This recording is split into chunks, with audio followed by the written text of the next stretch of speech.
According to the newspapers in FNAF 1, within the FNAF universe, the missing children incident happened 39 years ago today. So yesterday, I spontaneously decided to release a missing children incident related theory video for the day of the missing children incident. This video is going out later in the day because, frankly, I wrote the entire script yesterday and recorded the video only a few hours before I'm releasing it because otherwise I'd be off schedule. Though technically because of time zones I might still be off schedule for some of you guys anyway. Regardless, I thought a good MCI theory topic would be a debate that continues to this day and has existed since FNAF 2. Who stuffed the missing children into the Freddy's animatronics? William Afton or the puppet? Well, let's talk about it. The main thing that causes people to believe the puppet is the one that stuffed the kids is the Give Gifts, Give Life minigame from FNAF 2, which shows the puppet going around and giving gifts to the dead kids, and then putting the masks of the animatronics onto their corpses. On top of that, in the Save Them minigame from FNAF 2, we can see the dead children are scattered around the FNAF 2 location, meaning William hasn't stuffed them, and the puppet in this minigame is more so focusing on stopping Afton rather than helping the kids, which indicates that she is the one stuffing them and opts for attacking Afton instead in this case, which is why the kids are not stuffed into the toys. So, does less than 1 minute of evidence just settle the debate? No, definitely not. I think it's almost undeniable that William is the one who stuffed the kids.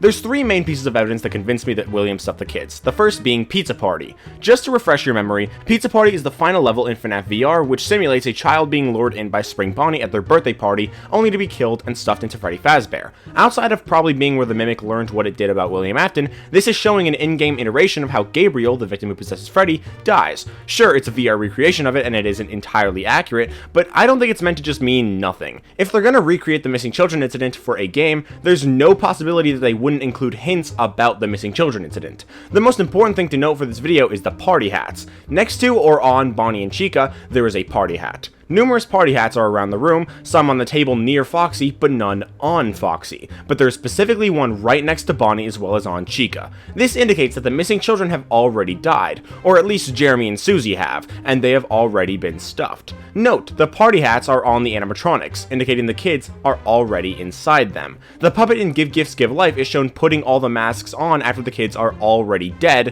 which is not the case here. If we are to assume that the minigame is not literal, then there's no reason to believe the puppet literally stuffed the kids either. Similarly, this point is also shown in the Ultimate Custom Night Toy Chica the High School Years intermissions. It's pretty well established by now that Toy Chica in these cutscenes represents William Afton, since she continuously kidnaps these guys, but what's most interesting is the fact that she stuffs these characters. Now, yes, the puppet is in here and Afton doesn't stuff anything into the puppet, and the characters aren't stuffed into animatronics or anything, but every time that she kills one of these guys, she does stuff a piece of them into her backpack, which definitely seems to be an indication that Afton did stuff the kids as he killed them, and it indicates that Afton did not just kill the kids and not stuff them, nor did he stuff them all at once. He was stuffing them, like I just said, as he was killing them.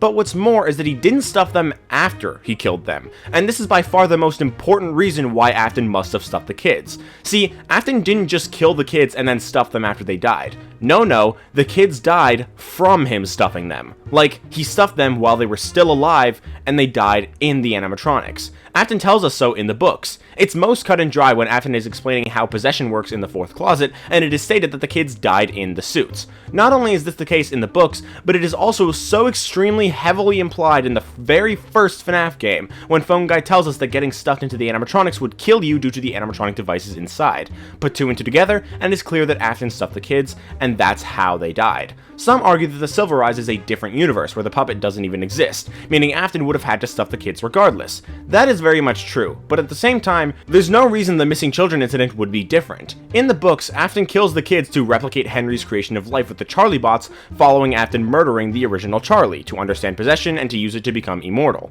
In the games, Afton's goal is still immortality, and he still kills Charlotte first, only here she possesses the puppet, which would likely still result in Afton doing the same thing, studying possession and killing the missing kids because of that. If Afton killed the kids to study possession, but didn't kill them with or near anything to possess, that would be completely counterintuitive. Hell, Toy Chica the High School Years also hammers home the point that Afton killed the missing kids to study possession. Afton wants to be immortal, and Toy Chica's whole thing is that she wants these guys to be with her forever, then kills them. This seems to imply that Afton is killing these kids so that he can study them and use them to make himself immortal, essentially keeping the kids with him forever. So Afton not stuffing the kids kinda contradicts his motivations. But with all that being said, Give Gifts, Give Life still definitely needs an explanation. So, what does it actually mean? The second story in the final Tales from the Pizzaplex book is called Alone Together, and it follows a boy named Travis learning about someone dying and seeming to be connected with the person because the person dies while doing the same assignment as him with the same idea. He investigates only to find that he is the person who died, and he didn't know that he was dead. He'd been a ghost the entire time. Sound familiar? The third story in the fourth Fazbear Frights book was Coming Home, which followed an iteration of Susie, the missing child who possesses Chica. In the story, Susie does not know that she is dead and goes on living her life as if she is still alive, but her family knows that she is dead and is terrified by the paranormal things happening in their house, including the Chica animatronic coming to the house around midnight every night, and Susie going with her. By the end of the story, Chica and Susie go off together and Susie says goodbye to her family. What it seems like is that these characters aren't able to get closure regarding what happened to them unless they actually know that they are not alive. Susie doesn't know that she is dead, so I think that Chica coming every night is meant to show the true meaning behind the puppet putting the masks on the kids. Essentially, what she is doing is making the kids understand that they are dead, leading the kids to where they died. Just like Travis in Alone Together dies, and then his spirit finds its way back into where he died. The puppet is showing these missing kids that they are now the animatronics. At the end of the fourth closet, the missing kids learn that Afton is the one who killed them, and they promptly kill him. Once he is dead, they are able to go free. I think what this indicates is that the kids can't be freed until they get closure, until they get payback on their killer. But they can't get payback on their killer if they don't know that they are dead. They can't get payback on their killer if they don't know that they have a killer. This is also furthered by the Save Them minigame. The puppet clearly doesn't do anything to help the dead kids, and instead she seems to just be going after Afton. But what's weird is that the minigame is still called Save Them, indicating that is what we are trying to do. The puppet is trying to save the kids, yet she's also just trying to stop the killer and not doing anything to actually save the kids. And that implies that stopping the killer will result in saving the kids. So essentially, I think that give gifts give life, rather than implying the puppet to have stuffed the kids, is representative of the puppet showing the missing kids that they are the animatronics now, in turn showing that they are dead, so that they will be able to get closure in the future and eventually be set free. Personally, I feel like this does make a lot of sense, but what do you guys think? Do you think Afton stuffed the kids, or do you think the puppet did? Is there more that I missed and didn't bring up in this video? Let me know in the comments, and if you did enjoy this video, make sure to leave a like and subscribe if you want to, and I will see you all in the next video. Bye guys!